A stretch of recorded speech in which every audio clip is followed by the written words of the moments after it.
Essa é uma das perguntas que mais aparece em todas as minhas redes sociais. Como faz para criar um botão que mexe em duas tabelas totalmente independentes?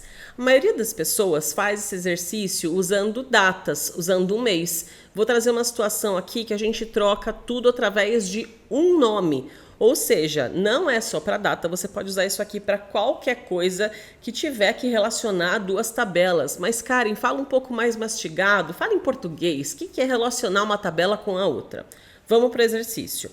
Eu tenho aqui uma base de dados, ou seja, uma tabela que tem informações dos funcionários. Eu fiz vários pagamentos em várias datas e tem várias entradas de recebimento. Ok. Eu quero filtrar tudo que eu recebi, ou melhor, tudo que eu paguei para o Caio Figueiredo. Beleza, mas isso pode ser automático, filtrando o Caio e descobrindo, além de quanto ele recebeu, eu quero saber aqui quais eventos ele participou. Isso pode ser por mês, por ano, por departamento, por o que você quiser. O ponto é, para a gente fazer um botão que mexe em duas tabelas, independente do assunto que você tenha que fazer esse relacionamento, ou seja, apertar um botão e mudar tudo, esse cara tem que estar em duas tabelas. Nas duas tem que ter essa informação. Então vamos analisar. Eu quero um botão com o nome do funcionário e aí o relatório acontece sobre o que ele recebeu, sobre os eventos que ele participou, sobre os treinamentos que ele fez, sobre tudo que você quiser baseado no nome de funcionário. Logo, essa informação tem que ser a mesma nas duas tabelas. Por exemplo, não pode ter Karen A e Karen Abécia. Ele tem que encontrar isso nas duas tabelas. Outra coisa, eu tenho aqui o campo nome de funcionário num lado e no outro lado eu tenho nome completo. Precisa ser igual? Não. O Excel consegue, ele vai perguntar para a gente onde é que estão esses dados, para a gente poder usar essas tabelas imaginando que duas pessoas diferentes, de lugares, de planilhas diferentes, têm o mesmo dado, mas não necessariamente com o mesmo nome, tá bom? Então, esses dois caras aqui já são suficientes para a gente conseguir fazer esse problema ser resolvido. A primeira parte é que eu preciso ter uma tabela mãe e as tabelas filhas. Como assim? A brincadeira de mamãe e filhinha. Quem é a mãe? A mãe não pode ter repetições e precisa ter esse campo, que eu vou chamar de campo chave. Quem já estudou alguma coisa de banco de dados já vai se familiarizar com esse termo. Quando a gente fala chave, é um campo que não se repete.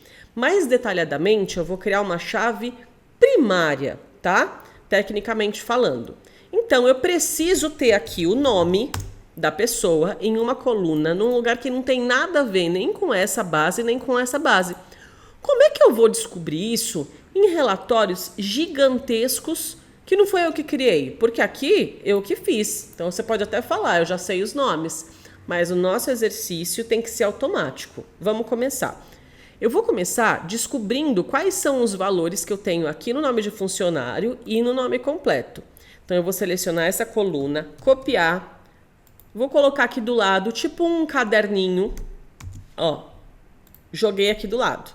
Agora eu vou pedir para o Excel tirar para mim as duplicações, para eu saber quais são os funcionários que existem nesse relatório.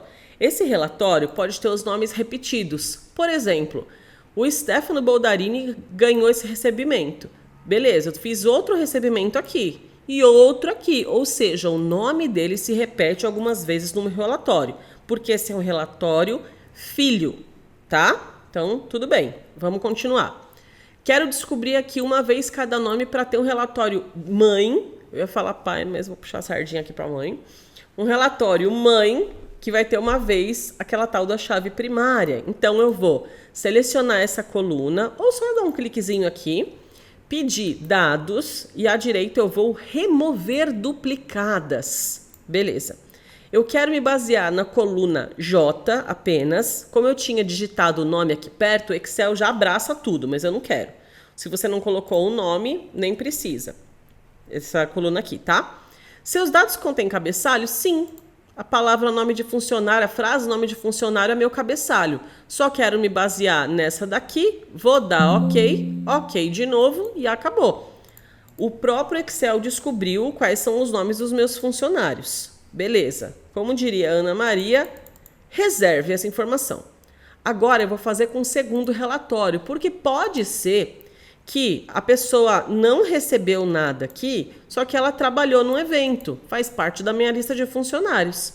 Então, essa lista, vamos lembrar que ela também se repete, tá? Então, o Stefano participou de vários eventos. Tem gente que recebeu aqui e não tá nessa lista, e o contrário também pode ser verdadeiro. Por isso, eu vou copiar, vou colar e fazer exatamente a mesma coisa. Dados, remover duplicadas, dados tem cabeçalho, beleza. E assim eu acabei de descobrir a lista 1 e a lista 2. Karen, dá pra ver que esse cara tá aqui. Então, eu não quero contar com os nossos olhos, porque esse relatório pode ser muito grande. Em vez de nome, pode ter CPF. E aí complica a atenção que a gente tem que colocar. Então, eu vou fazer o seguinte. Vou selecionar esses caras todos, até lá embaixo, se a sua lista for grande. Vou copiar, colar no final e repetir o meu processo, ó. Copia, cola. Espera aí. Copiei e colei. Ok, essa aqui eu não vou usar mais. Agora eu vou repetir o processo. Dados, remover duplicadas. Tem cabeçalho, ó, só para a coluna J, de novo aqui. Tem cabeçalho sim, vou dar ok. Minha lista diminuiu mais. Sempre que você olhar para o meu exercício e pensar, era só olhar na mão ali, bater o olho e descobrir, pense que a sua lista pode ser muito maior que isso. Vale lembrar também que existem outras funções do Office 365 que podem acelerar esse processo. Algumas funções que já tiram as duplicações automaticamente. Mas eu estou trazendo uma solução que qualquer pessoa em qualquer versão do Excel vai conseguir usar, tá bom? Não só quem tem Office 365. Agora que a gente já tem essa lista, o nome aqui desse cabeçalho não faz a menor diferença, tá? Agora que a gente já tem essa lista, essa aqui é a tabela mãe. Só que até agora nada disso é tabela. Todas essas informações são apenas intervalos do Excel. E um dos segredos é transformar isso aqui em intervalos, tá? Desculpa, transformar em tabelas. Então eu vou começar selecionando esse cara aqui, qualquer célula desse intervalo, e vou dar um Ctrl Alt T. Estou trabalhando com uma versão do Excel em português, tá bom? Então esse é o atalho para criar uma tabela. Vou dar ok, aqui a mesma coisa, Ctrl Alt T, vou dar ok, e a mesma coisa aqui do outro lado. Minha tabela tem cabeçalho, sim. Para a gente conseguir conversar nessa aula, eu vou chamar de tabela amarela, tabela azul e tabela verde, que as cores me ajudam na explicação, tá bom? Mas não faz a menor diferença qual é a cor que você colocou para sua tabela. A primeira tabela, que é a amarela, também para a gente melhorar essa explicação aí, para a minha comunicação ficar mais clara, eu vou dar nomes para essas tabelas. Elas são bases de dados. Então, eu vou clicar nessa primeira tabela, clicar aqui em Design da tabela, e lá no comecinho, em vez de tabela 2, eu vou chamar de base PGTO, que é base de pagamento, tá? Lembra sempre que não adianta, PGTO, não adianta você tentar colocar espaço, caracteres especiais. Então fica muito mais fácil se você vier colocando o underline. E cria um padrão, né? Então assim como eu vou criar esse padrão para o nome base pagamento, base PGTO, eu vou criar aqui em vez de tabela 3, um base, underline para seguir o modelo, evento. Evento não, né? Evento, pronto.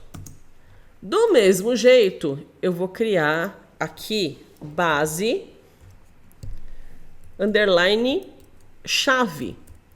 Por quê? Lembra da nomenclatura que eu falei? Toda vez que você faz uma tabela que tem uma informação e ela não se repete, esse campo é uma chave primária. Mas para facilitar, a gente vai só chamar de chave aqui.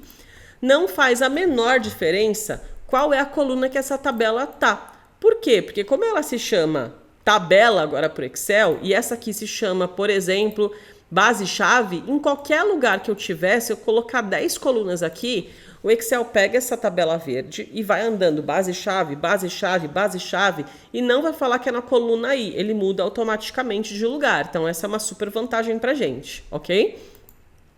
Agora a gente vai precisar fazer relacionamentos. Como assim? Eu vou precisar dizer para o Excel que esse cara aqui é o pai, lembra da mãe que eu tô brincando aqui, é a mãe, e pode ter vários filhinhos, um com essa tabela e outro com essa. O nome dessa ligação é relacionamento. Então eu vou criar relacionamentos dessa verde primeiro com azul, depois dessa verde com a amarela. Só que todos esses dados aqui é como se eles estivessem num grande galpão e eu precisasse dar uma pulseirinha VIP para eles entrarem para uma festa. E eles só podem se relacionar, eles só podem fazer parte de relações ali, relacionamentos, entrando nessa portinha para a festa se tiverem uma pulseirinha VIP. Tá? E vamos ver o que é essa pulseirinha VIP. Eu gosto de mostrar o que não funciona e depois como é que a gente faz funcionar. Eu vou colocar aqui do lado, então, vou criar uma análise para ver como estão esses relacionamentos. Eu vou pedir aqui no menu Dados e tem um botão chamado Relações. Olha aqui, ó. Esse botão deixa a gente fazer um gerenciamento das relações entre os dados. Tudo isso para no final eu apertar um botão de Karen e ele falar tudo o que aconteceu sobre a Karen. Imagina isso na sua tabela com a sua informação que vai ter em vários lugares. Vou pedir um novo relacionamento. E aí, na hora que a gente começa essa brincadeira, todas as tabelas que são tabelas receberam aqui um crachazinho VIP, a pulseirinha VIP. Ou seja, se você só tivesse pintado de amarelo esse intervalo, ele ia continuar sendo apenas um intervalo. Agora ele já tem a liberação VIP para fazer uma relação, para ter um relacionamento com outra pessoa aqui. As pessoas são as tabelas, tá? Então vamos começar. Eu quero relacionar a verde com a amarela, tá? É sempre o pai ou a mãe para os filhos. Então eu vou começar falando que tenho a base-chave e a gente vai ver se o Excel vai deixar eu fazer isso, tá? É agora que a gente vê se os dados estão corretos, se tem duplicação onde precisa, se está exclusivo onde não precisa. Que coluna da base-chave eu vou relacionar? Nome funcionário. Só tem essa, Karen. Ok, não tem problema. E se eu estivesse relacionando aqui empresa? Eu filtro o nome de uma empresa e aqui ele mostra tudo que aconteceu numa empresa e outro assunto de tudo que aconteceu na empresa, noutra tabela? Sim, poderia acontecer isso. Você só vai ter que escolher aqui, tá? Agora eu vou falar para ir para amarela. A amarela é a nossa base pagamento. Tá vendo como é importante em vez de chamar tabela 12? Qual é o campo que eu vou relacionar com o nome de funcionário? Nome de funcionário. Mas na hora de chegar para azul, o nome é diferente. É aqui que a gente vai explicar quem está fazendo o relacionamento. Aqui é um relacionamento monogâmico. Ou seja, é esse cara com amarelo. E outra história é esse cara com azul. Então vamos fechar o do amarelo? Vou dar OK. Vamos ver se o Excel vai gritar, vai falar alguma coisa?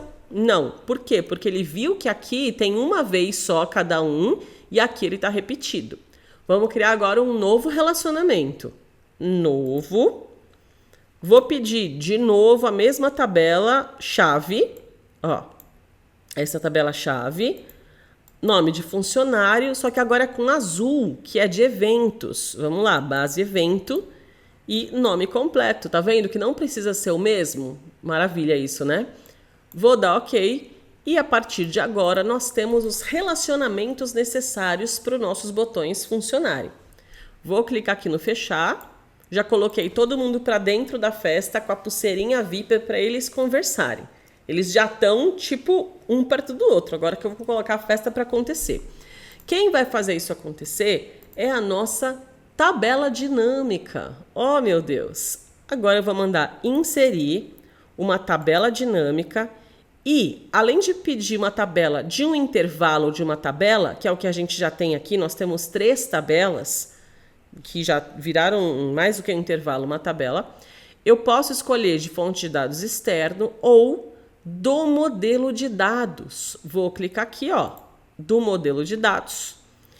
Escolha onde você deseja colocar a tabela dinâmica. Para continuar nessa tela, eu vou escolher a planilha existente, essa célula aqui que já estava setada, e vou dar OK.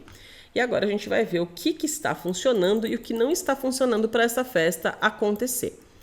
Quando a gente abre essa tabela-chave, olha só, ele tem o nome de funcionário, vou clicar aqui embaixo, tem todos os campos, e vou clicar aqui, ele tem esses campos.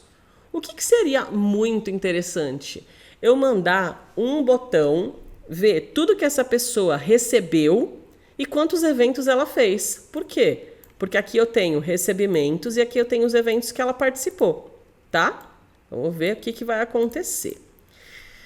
Eu quero, então, colocar o número de eventos. Ó, cliquei e vou arrastar aqui para a contagem. Beleza, 16 eventos. E os recebimentos eu vou jogar aqui também. Ele já fez a soma de recebimentos. Quer dizer que eu tenho 16 eventos. Vamos ver? Selecionou todos os eventos. Bateu 16 eventos. E aqui, se a gente selecionar todo mundo, eu consigo ver que eu tenho 61.554 dinheiros. Vamos ver? Se tá batendo, tá batendo. Só que eu queria fazer tudo isso aqui mudar de acordo com o nome de funcionário. Se eu pegar esse nome de funcionário e jogar aqui em linhas, eu não acredito. O Excel já vê que a Bianca participou de 5 eventos e esse foi o total de recebimento. Lembrando que isso aqui está numa tabela e isso aqui está em outra. Será que dá para colocar um botão que me mostra esse relatório? Vamos fazer o teste? Cliquei na tabela dinâmica, vou aqui em cima em análise de tabela dinâmica, inserir segmentação de dados. Para quem chegou no meio do rolê, a segmentação de dados é o botãozinho que faz mudar tudo. Vou pedir aqui inserir segmentação de dados. E quem tem o elo entre as duas é a mãe. Nome de funcionário, vou dar OK. Vamos ver se funciona? Bianca. Não acredito. Gente, é simples assim. E se for Bianca, Caio, Giovanni? Pronto. Com isso, eu criei um relacionamento entre 3 tabelas que você poderia criar entre quantas tabelas você quisesse, sendo que o segredo é os dados aqui de dentro serem os mesmos, principalmente com o nome de funcionário, a gente sabe que tem esse problema, e que essa tabela mãe não tenha repetições. Com isso, criamos aqui então um relatório que um botão mexe em 2 tabelas. Me conta se esse vídeo foi útil para você, porque quando eu descobri isso aqui, eu pirei. Conta aqui embaixo se você pirou também.